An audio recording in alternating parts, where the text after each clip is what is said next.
बिस्मिल्लाहिर्रहमानिर्रहीम। अस्सलाम वालेकुम नादरीन, आप यूट्यूब चैनल देख रहे हैं। मैं इमरान खान हूँ। नादरीन, पाकिस्तान की मौजूदा हुकूमत ने पाकिस्तान के यौम आज़ादी को भी यौम दिफा बनाकर रख दिया है। इससे पहले मैं आपको बताता हूँ, जब पाकिस्तान मनाया करता था यौम पाकिस्तान, जो 23 मार्च को होता है, 23 मार्च 1940 को करारदाद पाकिस्तान पेश की गई और ये दिन मनाया जाता था दो कौमी नज़रिया के तौर पर कि पाकिस्तान एक अलग नज़रिया पर बना है और पाकिस्तानियों को ये सोचने का मौका दिया जाता है इस दिन में, या पाकिस्तान के लिए ये सारे पाकिस्तानियों को इस दिन इस बात को याद रखना होता है कि हमने ये नया मुल्क बनाया क्यों था, इसके पीछे रीज़न क्या था और हमारा मकसद क्या है। ये इस दिन के लिए था और ये सोचने के लिए दिन था 23 मार्च 1940 की याद में। पहले उसको जो है वो परेडें शुरू हो गई, हेलीकॉप्टर जहाज और ये सारी चीज़ें शुरू हो गई और वो एक दिफाई दिन के तौर पे मनाया जाने लगा। यानी ऐसा लगता था कि यौम आज़ादी, क्योंकि वो 23 मार्च है ना, एक बाहर का मौसम होता है, तो उसके अंदर जो है वो परेडें शुरू हो गई और बाकी चीज़ें शुरू हो गई और एक ऐसा दिन जो गौर और फिक्र का दिन था कौम की, उस दिन कौम जो है वो परेडें देख रही थी। फिर उसके बाद जो है वो यौम दिफा पाकिस्तान जो है वो एक दिन है 6 सितंबर, जब पाकिस्तान और भारत के बीच में एक बहुत बड़ी लड़ाई हुई थी और भारत ने पाकिस्तान पे हमला किया था 1965 में।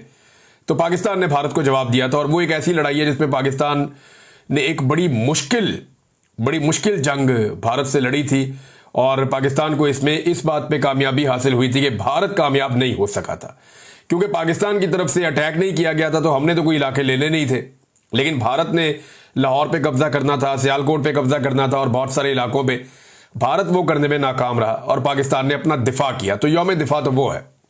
अब 14 अगस्त भी जो है वो, इसको देखें आप, तो वो भी यौम दिफा ही नजर आ रही है। यानी एक दिन बच गया था पाकिस्तानियों के पास, अब वो भी एक दिफाई दिन के तौर पे मनाया जा रहा है। ऐसे लगता है सारी की सारी हुकूमत जो है वो एक जंग के खब्त के अंदर मुब्तला है। भारत के साथ एक लड़ाई हुई पाकिस्तान की, उसमें भारत के तैयारे गिर गए। तब से लेकर अब तक यानी हमने 1 इंच जमीन भी फतह नहीं की, लेकिन भारत ने अपनी बेइज्जती इतनी ज्यादा करवा ली और उसके तैयारे पाकिस्तान की एयरफोर्स ने ऐसे गिराए जैसे सिटिंग डक्स होती हैं। तो भारतीय तैयारे गिरने के बाद से लेकर अब तक पूरी पाकिस्तान एक जंगी जुनून के अंदर मुब्तला किया हुआ है। भारत ने अभी भी पाकिस्तान के पानियों को रोका हुआ है, अभी भी कश्मीरियों के ऊपर मुजालिम कर रहा है। 1 इंच जमीन अभी तक हमने फतह नहीं की और ना हम अपना पानी अभी तक भारत से छुड़वा सके।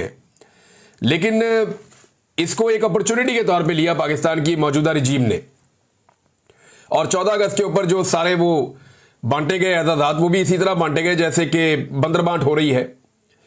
और मार्का हक, ये यौम आज़ादी है, जश्न आज़ादी। अगर आप पाकिस्तान तहरीक इंसाफ पे तनकीद कर सकते हैं कि वो जश्न आज़ादी के मौके के ऊपर किस तरीके से पाकिस्तान तहरीक इंसाफ के झंडे उठा सकते हैं या एहतजाज कर सकते हैं, तो फिर यही आपके ऊपर तनकीद हो सकती है कि आप यौम आज़ादी को किस तरीके से यौम दिफा में तब्दील कर देते हैं।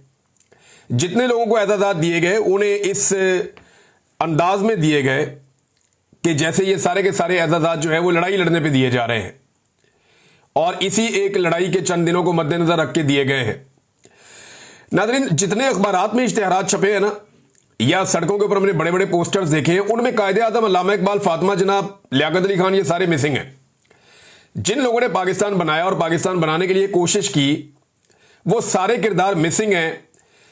पाकिस्तान 14 अगस्त आज़ादी मना रहा है और जो इश्तिहारात सरकारी पैसों से छप रहे हैं, बड़े बड़े होर्डिंग्स लग रहे हैं, बड़े बड़े बोर्ड्स शहरों में लगाए जा रहे हैं, अखबारात में इश्तिहारात छपवाए जा रहे हैं, तो उनके अंदर कायदे आज़म भी मिसिंग है, अल्लामा इकबाल भी मिसिंग है, और कौन मिसिंग है, फातिमा जिन्ना भी मिसिंग है, और बाकी जितने भी बानियाने पाकिस्तान है, कायदे आज़म के जो साथी थे, वो सारे के सारे मिसिंग है। कोई उसके अंदर शामिल नहीं है और उनकी जगह पे शामिल किन्हें किया गया? बावर्दी अफसरान को।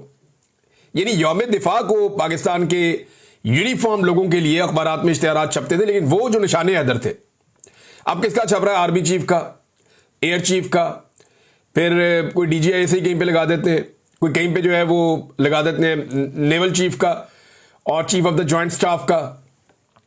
ये चल रहा है नाज़रीन।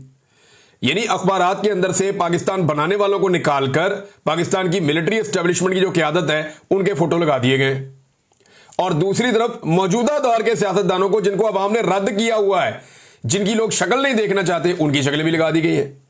एक अजीबोगरीब कॉम्बिनेशन नहीं है ये?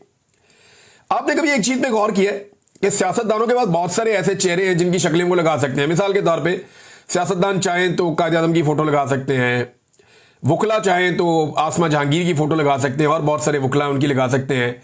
जजेस चाहें तो बड़े बड़े जज गुजरे हैं पाकिस्तान की तारीख में, उनकी तस्वीरें लगा सकते हैं।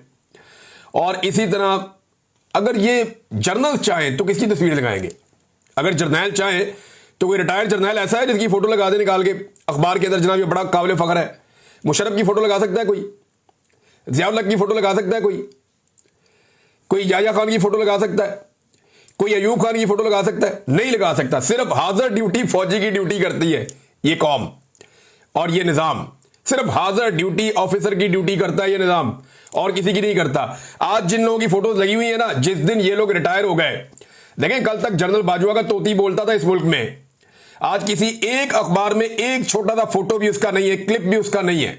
जनरल बाजवा बिल्कुल ही फारग हो गया, कुछ भी नहीं। हालांकि जनरल बाजवा के दौर में भी 2 तैयारे पाकिस्तान ने गिराए थे भारत के, और तब भी भारत को एक शिकस्त दी थी।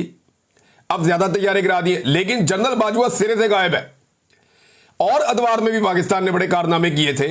अयूब खान के दौर में एक जंग जीती थी, लेकिन कभी आपको अयूब खान नजर नहीं आएगा। ऐसे आपको जो है वो मौजूदा फौजी की आदत नजर आएगी, क्योंकि मौजूदा एस्टेब्लिशमेंट का तोती बोलता है और सारा कुछ उनके कंट्रोल में होता है। बहरहाल एक यौम आज़ादी था, उसे भी इन नालायकों ने यौम दिफा में तब्दील कर दिया है। ऐसा लगता है पूरी कौम को एक जंग के खब्त में मुब्तला किया जा रहा है और पूरी कौम को एक जंगी और जनूनी किस्म की कौम बनाने की कोशिश हो रही है। भी नॉर्मल रहने दें चीज़ों को। आप कभी कौम को लगा देते हैं कि ये जहाद है, सारे इस तरफ चल पड़ो, अफगानिस्तान जाओ, जाके वहां पे लड़ो रशिया के साथ। फिर कहते हैं नहीं जी, जितने लड़ने वाले थे सारे दहशतगर्द हैं, सारी कौम इनके साथ लड़े। फिर बाद में कहते हैं नहीं, इनमें ये वाले गुड हैं, ये वाले बैड हैं, ये तालिबान अच्छे हैं, ये तालिबान बुरे हैं। कभी कहते हैं ये वाला ग्रुप अच्छा है, ये वाला ग्रुप बुरा है, और फिर बाद में उन्हीं को डिसोन कर देते हैं।